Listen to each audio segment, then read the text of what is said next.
What's up, everybody? Welcome to another episode. I just got done watching the Coventry and Manchester United semifinal FA Cup game, and this has never happened to me before, but, usually when my team wins, I'm actually very happy, and right now I'm super frustrated and not so happy, even though we won, because we should have put that game to bed a long time ago, and I know that most of you feel just like I do.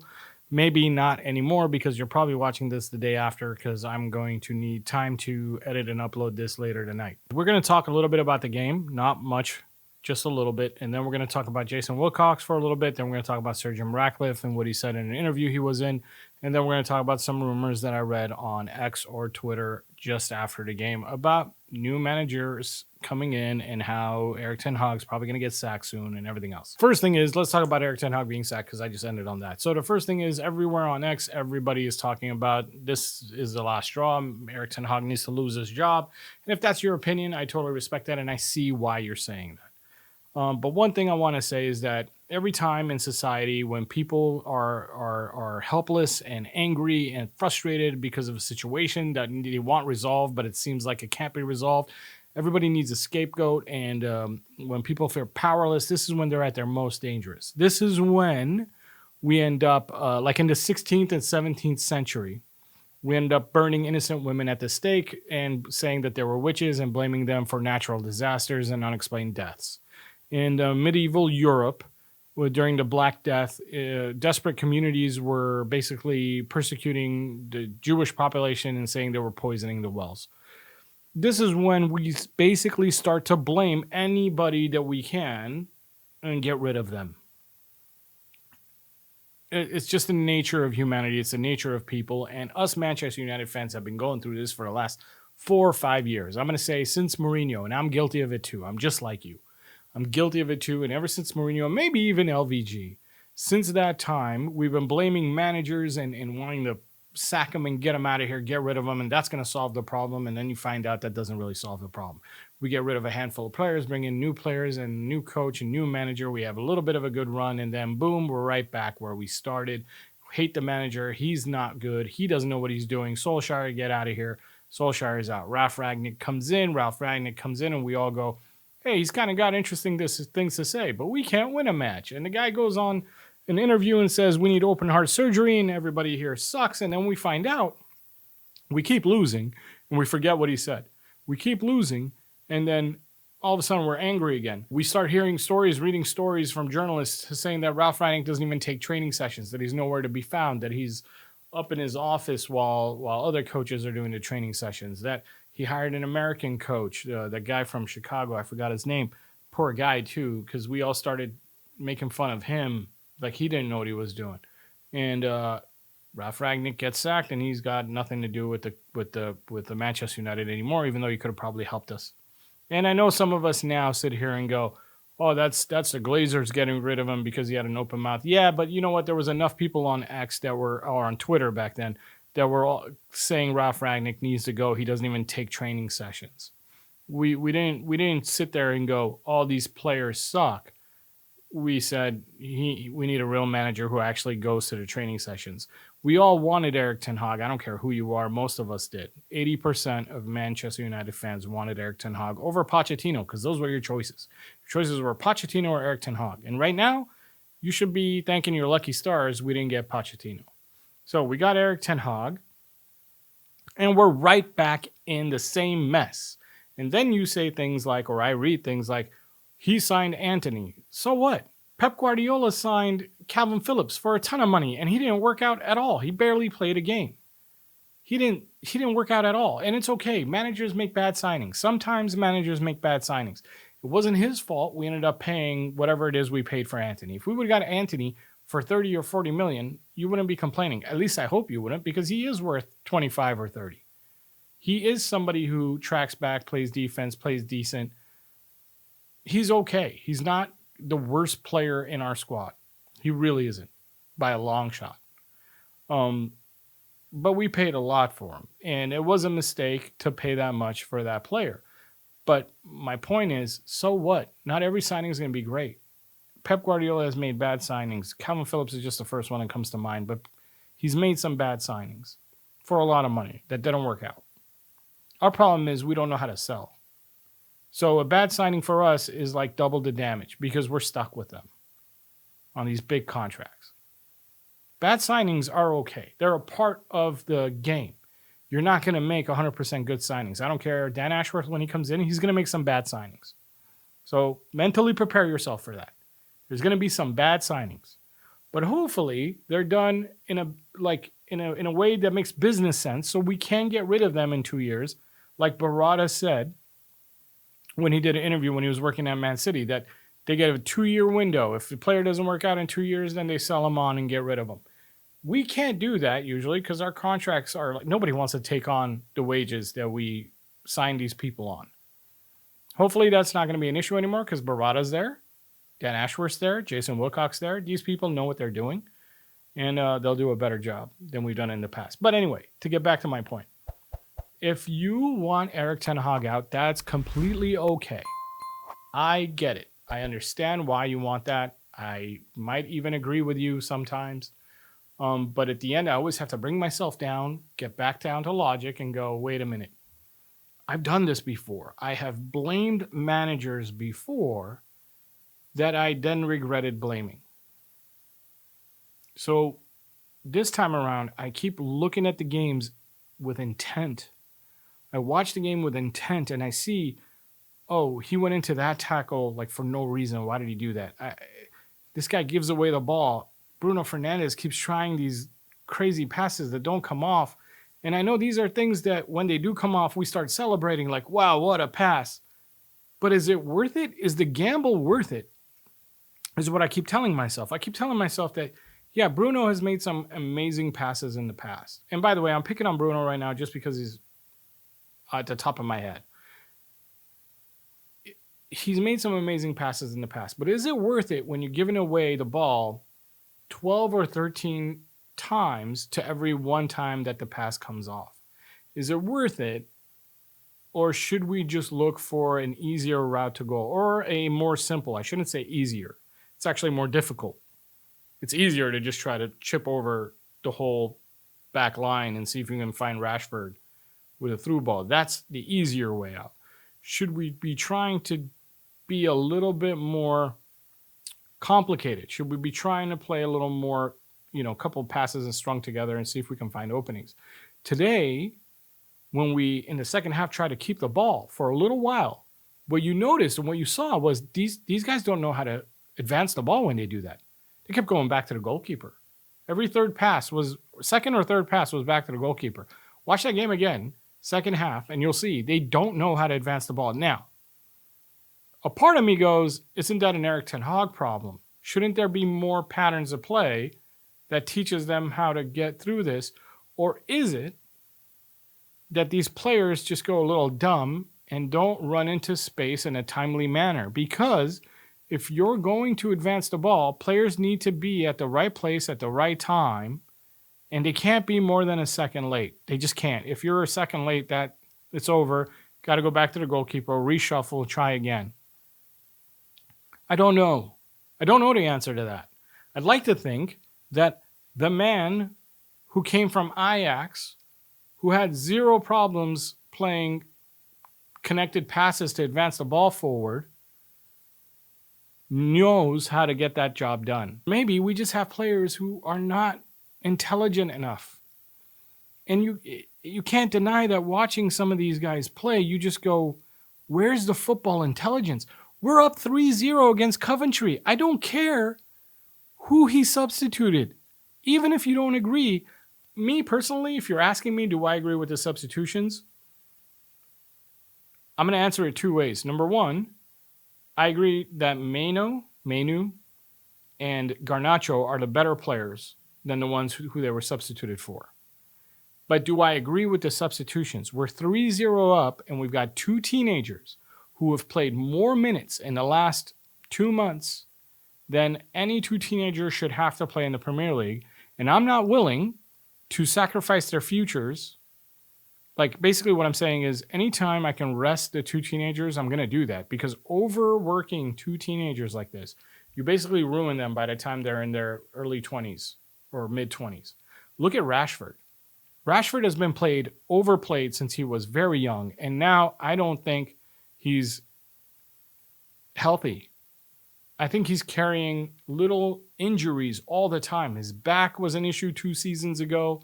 And now I don't know if it's his back, his hamstring, or what, but you can tell he cannot run all game long. He's got to pick his spots to open up his legs and burst. He can't do it all game long. He can't track back. And we're sitting here going, he's lazy. He doesn't play defense. He doesn't do this. He doesn't do that. You don't know that. He might just be injured, or he might be very susceptible to injury because of the way his body is, because we've overworked him since he was 18 or 19 years old. And I don't want to do that to Menu or Garnacho. It's the same thing that happened to Ansu Fati of Barcelona. It happens. You overwork a teenager. They're playing a man sport with men. They're going to break. They're going to break before their body's fully matured and developed. You're putting this much mileage on that body. It's going to break down.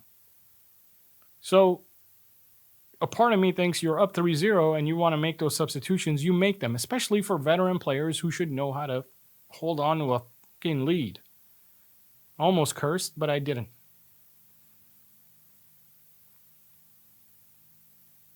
So anyways, you can think about that all you want. You want Erik ten Hag out. That's fine. Like I said, I get it. I'm not Erik ten Hag in. I'm not Erik ten Hag out. I'm Manchester United. Get back to winning ways in again, please. That's what I am. And here's the thing, though. I'm going to warn you to be careful what you wish for, because the news out of Germany from Kicker magazine from a guy named George Holzner is that Sir Jim Ratcliffe has asked for assurances from Thomas Tuchel to take over for Erik ten Hag from this summer on, because supposedly Sir Jim Ratcliffe has already decided he's going to sack Erik ten Hag. I don't know if I believe that.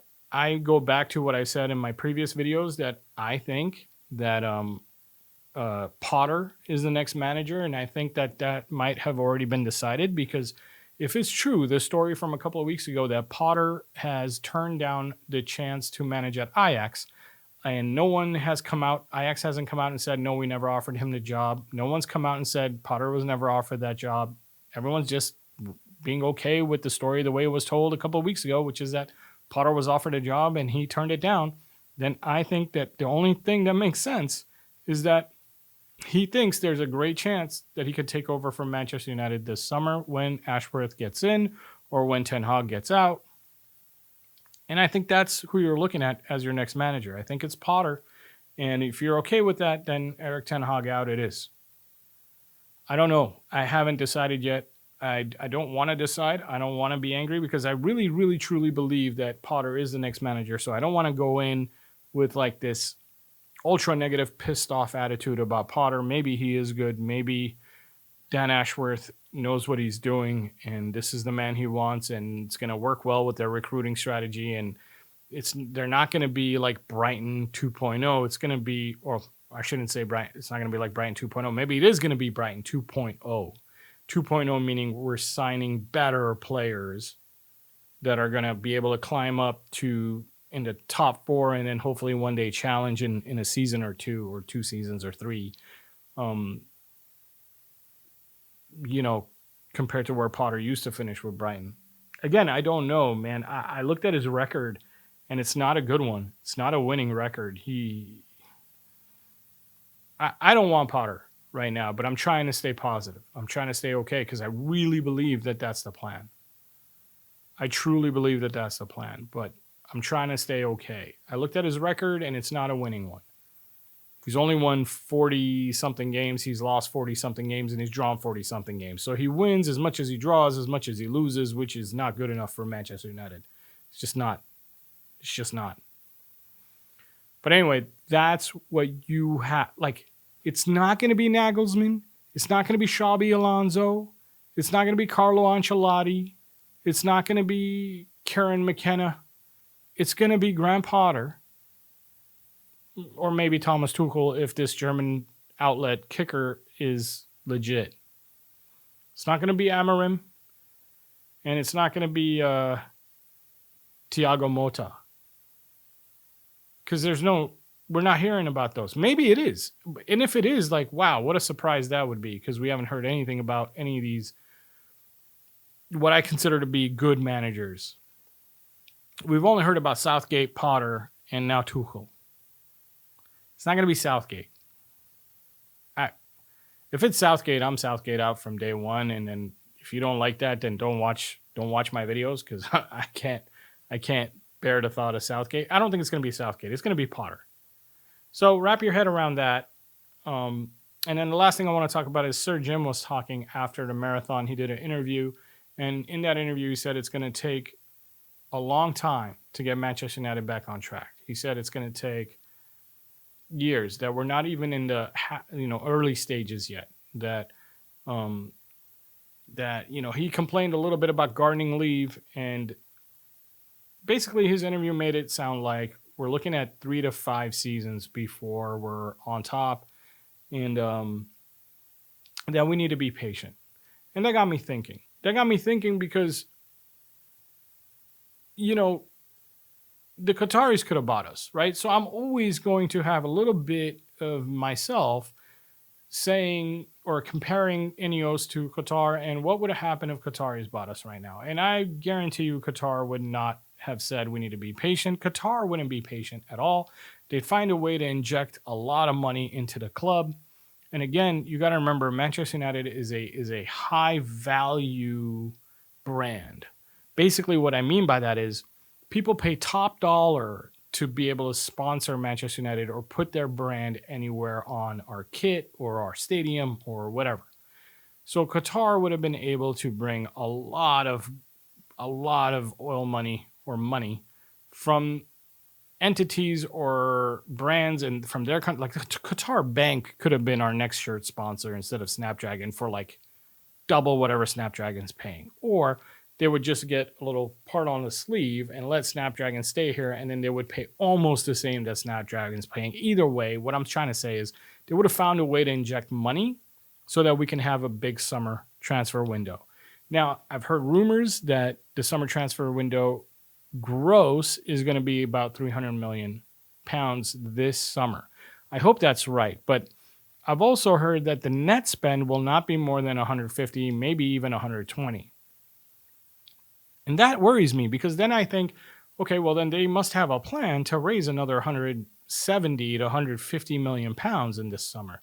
And I don't think that these people have been here long enough to figure out what they can or cannot sell people for. I think they're underestimating the job when it comes to sales. I hope I'm wrong. I hope these people, Jason Wilcox gets in here, takes a look around and goes, Sancho, 60 million, boom, there we go. Somebody paid us 60 million pounds for him. Mason Greenwood, boom, somebody paid us 50 million pounds for him.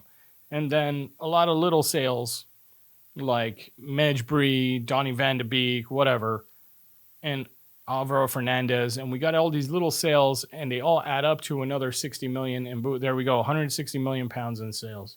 Done. I doubt it.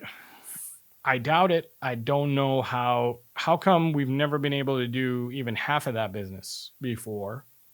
And now these people are going to come in and be able to do like that much. Now, if that is the case, that means the Glazers were so bad that Ed Woodward was a dumbass, which, by the way, Ed Woodward was pictured meeting with Avram Glazer just yesterday. So he's even in the picture for some reason. And I want to say, some of you go, oh, maybe they have business together that's not Manchester United related. I don't think so. I think it is Manchester United related. I think Ed Woodward still has stock in Manchester United because he was given a lot of stock incentives. So I think it is Manchester United related. So these people still have their fingers in and around the Manchester United cake. And that's what we get with Ineos. And it's all going to be discovered, and people are going to turn on them really quickly if we have a bad summer. I really believe that. If we have a bad summer, that's another reason why I think Erik ten Hag might have to go, because I think people are going to equate whether or not we have a good summer with us getting a new manager, also not just players. But if you really think about it, there might be a reason to keep Ten Hag, so that if things go south after a bad summer and the new players aren't that good and things don't work out, and if you still have Erik ten Hag around, then you could actually sack him next November or December and put it on him, and then you get another manager, and now you just buy yourself another summer? Isn't that what the Glazers usually do in the first place? Isn't that the whole thing that Woodward used to do? And isn't that kind of the mentality that keeps them out of the picture a little bit, keeps the blame off of them? So there is a part of me that goes, maybe Ineos needs to get rid of Erik ten Hag this summer so that I'm convinced that they're actually trying to build something, even if it fails, rather than they keep Ten Hag around, they still make their recruitment and then get rid of Ten Hag in November or December. Now, I will blame Ten Hag, and I'll want him out next November or December if this summer goes as planned. If we have a £300 million net gross spend because we were actually able to make these sales that I think they're going to make. What do you think? Let me know. Hit me up. That's it for today. Let me know. Do you think we're going to be able to make 150 to 180 million pounds in sales? And do you think that maybe the Glazers and the people in charge before were actually that bad at their jobs that they could never do even half of that? And now these people are going to come in and they're so good that none of the problems that we thought were problems are actual problems, and they can work their way around it and get these people out and make some money in return? I don't know. I really don't think so, because I don't think people can be that bad at their jobs. Like, that is a really, really bad job. And if it's the case, I'm actually going to be ecstatic. Because think about it. If it's the case that they were that bad at their jobs, and now we got people who can actually do these kind of things, oh, that means we don't need 4 seasons. We'll be back challenging for the title in 2 seasons. But I don't think that's the case. I think it's going to take 3 or 4 seasons to get these people out, because I don't think we're going to be able to get them out in 1 or 2 summers. All right, that's it. Get at me. Comments, like, subscribe. Thank you. I'll see you soon. Bye.